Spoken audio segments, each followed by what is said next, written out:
맞으세요? 네. 그래서 약할 수밖에 없어요. 네, 맞아요. 미국에서 살았어요.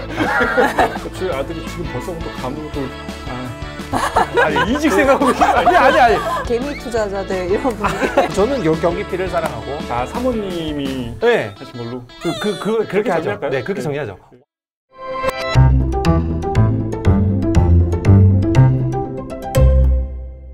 그 곡에 대해서 어떻게 생각하세요? 발트슈타인이요? 음악가로서. 예. 물론 테크닉적으로도 뭐 너무너무나 어려운 곡이죠. 거기에다가 음악적인 것까지 더 첨부해야 되는 거니까 이거는 정말 너무 어렵거든요. 저는 그래서 그냥 조금 보다가 그냥 말았어요. 저도 그랬으면 그 해 잘. 그 곡이 발트슈타인에게 헌정한 곡이라고 보통 얘기들을 하는데 맞아요. 실제로는 헌정 안 했을지도 모른대요. 아, 그 곡이? 예, 근데 왜 악보가 발트슈타인... 출판이 됐을 때는 거기 발트슈타인이라고 적혀 있었는데 네. 처음에 만들어진 그 매니스크립트 네. 거기에는 그런 게 안 적혀 있고 스토리가 있잖아요. 발트슈타인이 어딘가 멀리 떠나게 되면서 떠나가는 사람의 뭐 모습을 갖다가 그린 그건데 실제로 그 당시에 발트슈타인이 빈을 안 떠났다는 거예요. 예, 그래서 여러 가지로 뭔가 이렇게 스토리가 어긋나는 게 많다고. 이런 스토리가 꽤 있어요. 예를 들어서 베토벤 시프니 3번도 나폴레옹을 굉장히 이제 너무 좋아해가지고 사실은 이게 에로이카라고 이렇게 되어 있는데 처음에는 보나파르트, 나폴레옹의 이름이죠. 그거를 이렇게 하다가 나폴레옹 자신이 이제 황제로 올라가는 모습 그거 보기 너무 실망했죠. 그냥 딱 지우고 에로이카. 그래서 발트슈타인은 죄가 없을지도 몰라요. 이렇게 정리가 되는 거예요? 저는 지금 몇 년을 원망하면서 살았는데 베토벤을 원망하세요.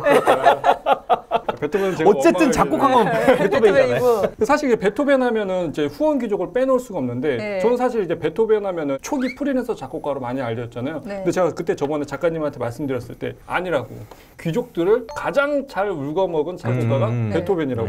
후원 귀족들에 대해서 좀 설명 좀 부탁드릴게요. 발트슈타인부터 얘기를 할 수밖에 없는 게 하이든에게 유학을 가게끔 이렇게 만들어준 결정적인 동기가 된 그러한 인물이기 때문에 이 사람 같은 경우는 굉장히 재밌는 분이세요. 브로닝과 얘기를 하셨는데 이제 그 집에서 발트슈타인과 베토벤이 처음 만났는데 그 신성 로마 제국 황제에게 굉장히 잘 보인 편이어가지고 본의 그 선제후의 고문관으로 임명이 되면서 이제 베토벤과 이제 자주 이렇게 교류를 하게 된 그런 사람이에요. 근데 정치라든가 이런 부분들에 대해서 굉장히 유연한 사고방식을 갖고 있었는데 예술적인 감각이 되게 넘쳤나 봐요. 그래서 베토벤과 함께 음악적인 얘기를 할 때에 결코 뒤지지 않았대요. 그래서 베토벤에게 심지어는 자기가 이렇게 만든 테마를 주면서 이 테마를 갖고서는 이거 갖고 변주를 해봐라. 그럴 정도로 되게 음악적인 감각이라든가 지식이나 이런 것들이 되게 월등했고 사교적이면서 사치에 대한 감각이 되게 넘쳤던 사람인 거예요. 음악회뿐이 아니라 우리 공식 석상 같은 데서 무슨 행사해야 하잖아요. 이벤트 하거나 대회를 개최한다거나 이럴 때 궁중 무도회를 개최한다던가 그럴 때 그 디자인이나 설계나 그 프로그램 순서를 모두 다 이 사람이 한 거예요. 믿고 맡길 만큼. 그러니까 어떤 행사를 만드는 프로그래머, 이제 기획자의 감각이 굉장히 넘쳐났던 사람인 거죠. 근데 기획자들의 감각이 뛰어난 경우에 어떤 예술가가 이렇게 뛰어나고 그리고 얘는 클 사람 아닐 사람 이제 이런 것들을 갖다 다 알아볼 수가 있잖아요. 그래서 얘의 미래는 우리가 생각하는 것보다 훨씬 클 수 있다. 본에서 썩을 인물이 아니다. 그것을 이제 발트슈타인이 가장 먼저 사실은 직감을 하고서는 빨리 이제 빈으로 보내야 한다. 더 크게 될 인물이다. 그러면서 보냈던 케이스인데 이 사람이 후원을 했던 사람이 사실 베토벤이 처음이 아니고 되게 다양한 그 시대의 역사적인 인물들과 인연이 되게 많았어요. 그래서 그 우리가 흔히 아는 카사노바.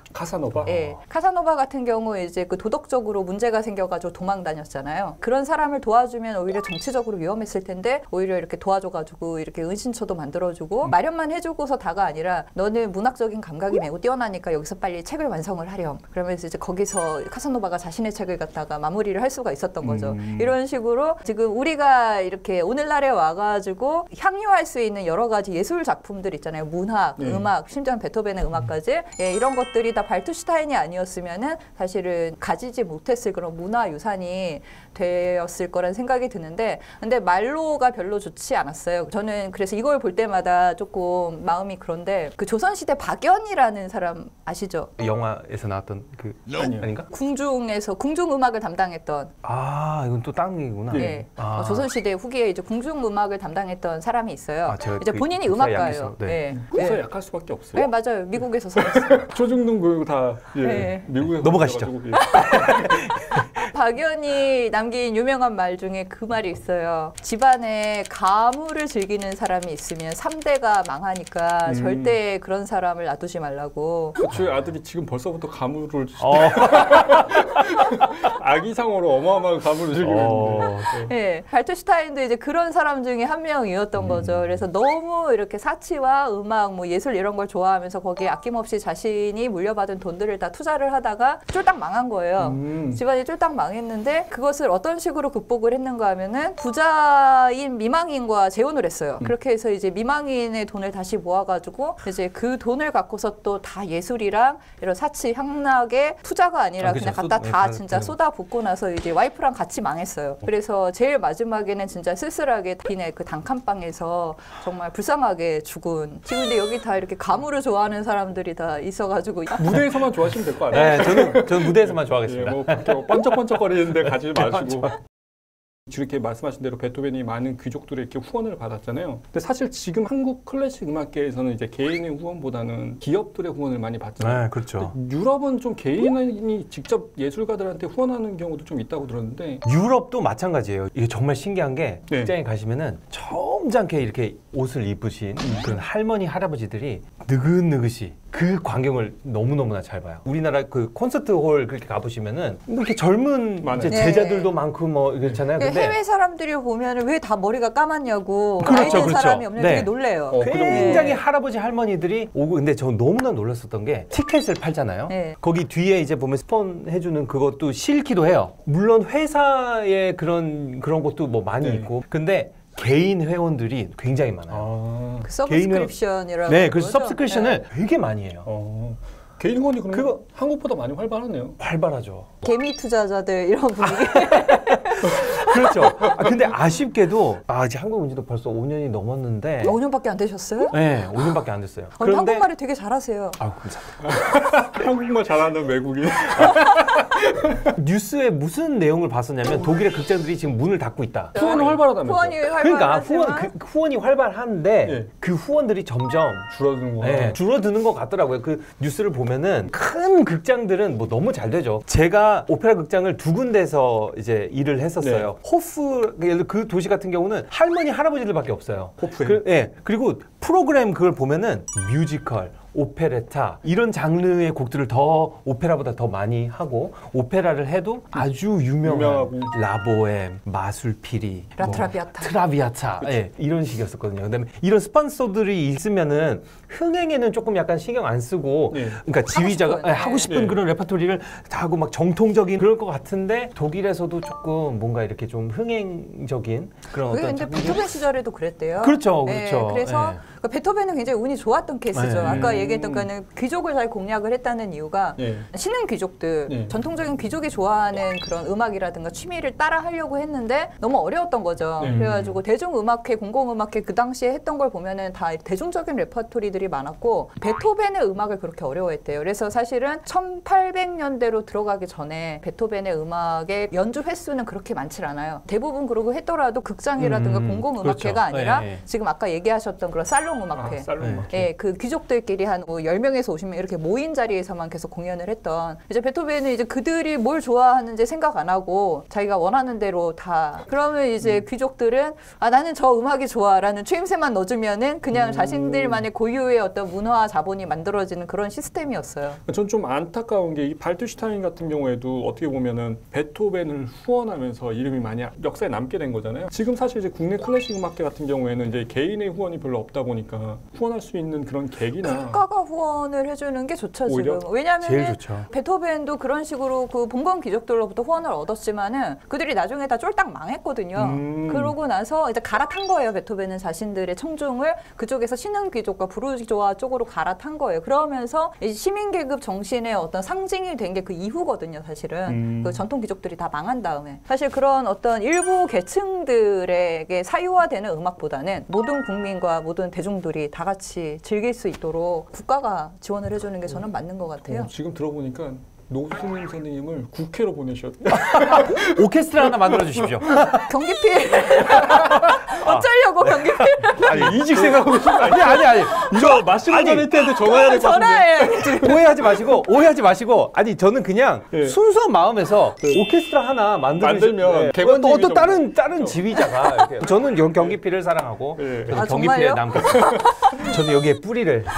근데 지금 얘기 들어보니까 노승일 선생님 말씀하신 대로 국가가 지원하고 이 사람들이 본인의 음악을 할 수 있게 그렇게 만들어주는 게 만약 사유화된다고 하면 귀족들이 원하는 음악을 할 수밖에 없는 상황이 그렇죠. 생기게 되니까. 그러니까 모차르트 하이든이 바로 그 케이스였어요. 맞아요. 귀족들의 귀에 맞게, 귀족들의 입맛에 맞게끔 그렇게 음악을 하는 게 이제 모차르트 하이든이었거든요. 근데 베토벤은 그럴 수가 없었던 거죠. 근데 또 그 당시에 발트슈타인이 본에서 빈으로 떠날 때 선물을 줬잖아요, 베토벤한테. 그러니까 그 당시에 유명한 본의 명사들한테 격려사를 받아가지고 추억 노트 같은 걸 써가지고는 그것을 갖다 앨범으로 만들어서 베토벤한테 이별의 선물로 줬어요. 잘 갔다 와라. 유학 잘 갔다 성공해서 와라 이러면서. 근데 거기에 이제 발트슈타인이 자기 본인도 썼거든요. 그 말이 오늘날의 뭔가 예언처럼 남아가지고 이제 지금까지도 계속 인용이 되는 말이에요. 네가 끊임없이 노력만 한다면은 그대는 하이든의 손을 통해 모차르트의 정신을 이어받을 것이다. 이 하이든, 모차르트, 베토벤 이 조합이 클래식 음악의 순수 음악의 트로이카 같은. 그렇죠.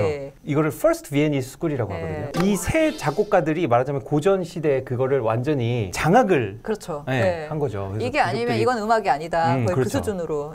베토벤이 정말 위대한 게 다시 이제 낭만의 장을 열면서 그쪽도 같이 연결을 해주고. 저는 그렇게 생각을 해요. 베토벤이 이제 귀도 멀고 이제 눈도 잘 안 보이기 시작했을 때 헝가리에서 너무너무나 괜찮은 피아니스트가 바하의 토카타를 막 다른 전조해가지고 막 편곡하고 막 이렇게 피아노를 치는 거죠. 귀신같이 치는 거죠. 누구였어요? 리스트였죠. 리스트. 맞다. 리스트. 그 피아노 앞으로 베토벤이 초박초박 걸어가는 거예요. 그래서 그 아이의 입에다가 입맞춤을 해요.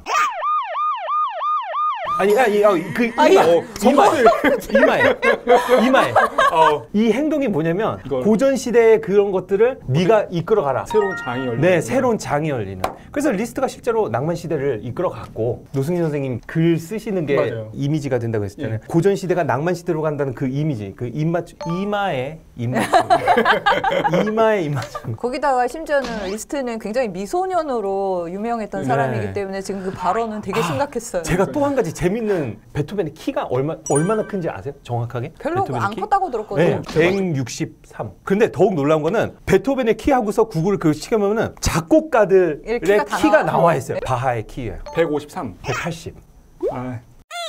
말러. 좀 작았을 거예요. 작았어요. 사진도 좀 왜소해 보여요. 저는 말러 그 거대한 음악적인 근데 바흐가 되게 충격적이에요. 의외죠. 되게 작을 것 같은데. 그럼 그때 180이래요. 무슨 자료에서 나오는지 모르겠지만 구글에 그렇게 나와 있습니다. 근데 그 키는 왜 검색하셨어요? 자료하면서 이렇게 막 하면서 와이프가 또 사모님 던졌어요. 사모님이 하신 걸로. 그렇게 하죠. 네, 그렇게 정리하죠. 지휘자님께 미리 좀 부탁을 드렸었는데 초기 현악 사중주 곡 중에서 좀 추천해 주실 만한 작품이 있을까요? 이제 많은 사중주단이 있거든요. 대표적으로 이제 에머슨 콜텟, 아르테미스, 하겐, 도쿄 스트링 콜텟. 하겐 너무 좋아해요. 네, 그죠. 도쿄 스트링 콜텟은 예전에 굉장히 많이 활발하게 활동했는데 20세기부터 진짜 그렇죠. 아주 오래됐어요. 제가 오늘 말씀드리고 싶은 현악 사중주단은 알반 베르크 사중주단입니다. 저는 공연 봤어요. 직접 보셨어요? 네, 한국에서 했어요. 알반 베르크 사중주단 1970년도에 비엔나 국립음악원 거기에 이제 재직 중인 4명의 교수님이 이제 구성이 됐고 2008년까지 활동을 하시고 이제 그만두신 걸로 알고 있어요. 그래서 30년 넘도록 이제 모차르트서부터 슈베르트, 베토벤. 제가 은퇴 공연을 봤네요. 심지어. 그러셨을 거예요. 2007년, 8년 그때였으니까 예술의 전당에 이제 은퇴 투어 하러 왔을 때 그거였네요. 세계 투어요? 은퇴 세계 투어? 그랬을 거예요.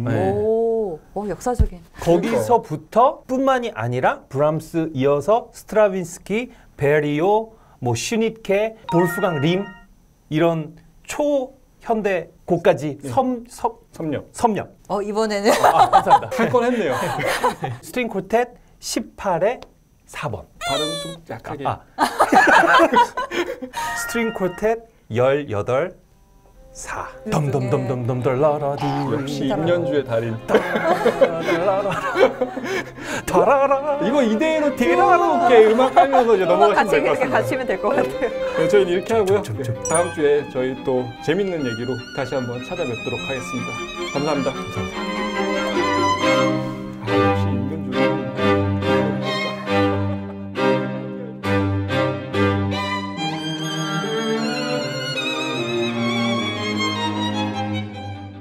회복 친구가 됐는데 왜 싱글이세요? 아, 저 옮겼고요. 왜 그러세요, 진짜? 아예 안 해요. 근데 친구 신청은 왜 해요? 네. 바꿨어요. 저 지금 소나타 지금 들어가 보시면 좀 밖에 있어요. 진짜로. 진짜로. 와이프가 이번 편은 안 보길 봐야 될 것 같아요. 이거까지 다 넣을 거예요, 지금. 지금 찍히고 있는 거예요?